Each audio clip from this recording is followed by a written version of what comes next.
Well, hello everyone, and welcome back to another podcast episode from Leveled Women. I am your host, Brittany, and today we're going to be talking about letting go with intention, releasing what no longer serves you. So, again, I want to welcome you all back to the podcast. This is a space for women who are healing, growing, and choosing alignment over attachment. So before we get into this topic, again, the topic is letting go with intention, releasing what no longer serves you. I want to invite you all to check out our website. The website links are going to be down below. I also am doing a book club. If you are interested in different business oriented books or business specific books, be sure to check out that book club. I do have it on my Patreon.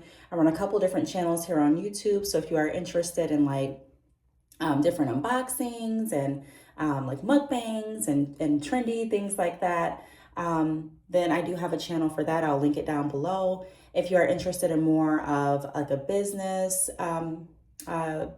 content, I do also have a channel for that. So be sure to check out my channels and also subscribe to this channel, please. I am going to be doing a giveaway on this channel once we reach 100 subscribers. I'm also going to ask that you share the podcast with someone that you feel that can benefit, and then also follow us on our social media platforms. That is going to be very important when the giveaway comes around. You want to make sure that you're following those platforms. So this conversation is going to be for women who know that something in their life has expired. You know, a situation, it could be a mindset, a relationship, or even a version of herself, but has been struggling to release it. So, we're going to be talking about why letting go is necessary, why it's difficult, and how releasing what no longer serves you creates space for peace, clarity, and also growth. Okay. So, number one, I want to talk about why we hold on. Now, if you don't know me, again, like I said before, my name is Brittany, and I have been studying psychology now for about 2 years. I've done some internships. I'm so grateful that I was able to get into an internship so early on in my education or my schooling. And I really am interested in just human behavior. And I've learned that learning more about people, learning more about how our minds are wired and how that connects with what we actually do, our behaviors, and learning about different patterns and learning about different attachments and learning about, operant conditioning, just different conditionings and looking at how childhood impacts each and every one of us. It really helps me understand business better. It helps me understand communication on a different level. It helps me understand even myself and why certain things have been hard for me to let go. So this has been a really eye-opening experience while I've been learning more about psychology. And so what I'd like to talk about is the fact that holding on, the reason why is going to be different for everyone. But here's like a blanket overview, if you will. These are some common reasons why holding on is so comforting to us. Letting go isn't hard because we don't see the truth. It's hard because of what we've invested. So, like time, energy, emotions, and hope. And I want to bring up this scripture too, because the Bible talks about hope deferred making the heart sick. And so sometimes we keep hope alive too long in certain situations where we know that there is not going to be the outcome that we're hoping for, but we keep that hope alive and we keep energy invested because we're hoping, and that keeps us attached to that cycle. Many of us hold on because we're attached to potential and not reality. We stay because of what could be and not because of what is. But a leveled woman understands this. Staying in what drains you is not going to directly lead you to what fulfills you. So holding on doesn't mean you're loyal. Sometimes it means you're just afraid to change. And that's a hard truth. Sometimes I would stay in situations for way too long thinking that, hey, I'm just loyal to this situation. I'm loyal to this job, this person, this relationship. And really it was because I was nervous. I was scared. I didn't want to do something different.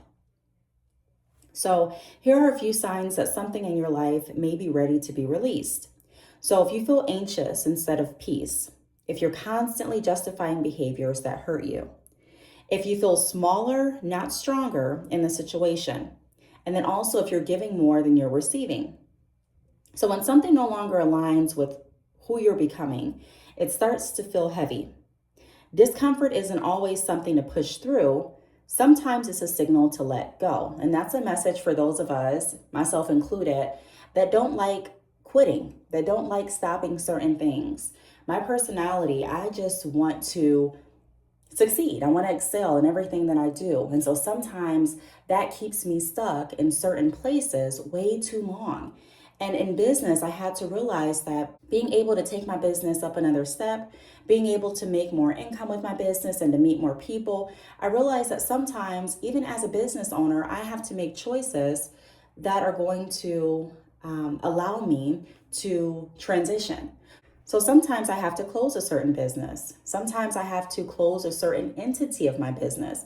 Sometimes I have to pivot my business. So just realizing that change is really important. And sometimes it doesn't feel comfortable, but it is necessary for us to level up. So I also want to talk about how to release without guilt, because sometimes we also hold on to certain jobs and businesses and relationships because we don't want to feel that guilt. So releasing doesn't require drama. You don't have to be mad at someone to release them from your life. You don't have to be upset with your boss to realize that this job isn't aligning with what you're wanting to do. Now, I'm not saying just quit without a plan, but I'm saying that you don't have to create drama to release something. It also doesn't always require an explanation, and it doesn't require permission. So here are 4 ways to release situations with intention and with grace. Number 1, acknowledge the lesson. So every season teaches you something. Gratitude makes release easier. What are you thankful for? What did you learn in that experience? And then number 2, detach from the outcome. So let go of needing closure, apologies, or understanding from others. You don't have to be understood by everybody. You don't have to get an apology in order for you to move on. When we start thinking that we need something from someone else in order to move on, it keeps us stuck in our lives. It keeps us stuck in our certain state, waiting for someone else to rescue us, waiting for someone else to get us out or help us move forward. And we really don't need anyone else to help us do that. It can be a decision that we make on our own. So number 3, we can set a firm boundary. Distance is sometimes the most loving choice you can make for yourself. Separating yourself, getting away from situations that no longer serve you. And then number 4, replace, just don't just remove, but fill the space with good habits, people, practices that support your growth. So I want to thank you all for tuning in today. I really hope that you all got something out of it. Just to close, okay, I want to just circle around a couple things here. Releasing what no longer serves you isn't a loss. It's actually alignment. So you're not wrong for outgrowing a situation. You are not selfish for choosing peace. And you are not failing because something ended.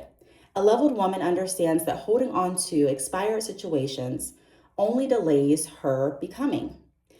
Again, thank you for tuning into the Leveled Women podcast. If this episode resonated with you, share it with another woman who's learning to release with intention. Also, be sure to subscribe and follow us on Instagram at Leveled Women for more conversations rooted in healing, growth, and purpose. Until next time, trust the release, honor your growth, and keep leveling up. I'll talk to you all later. Bye.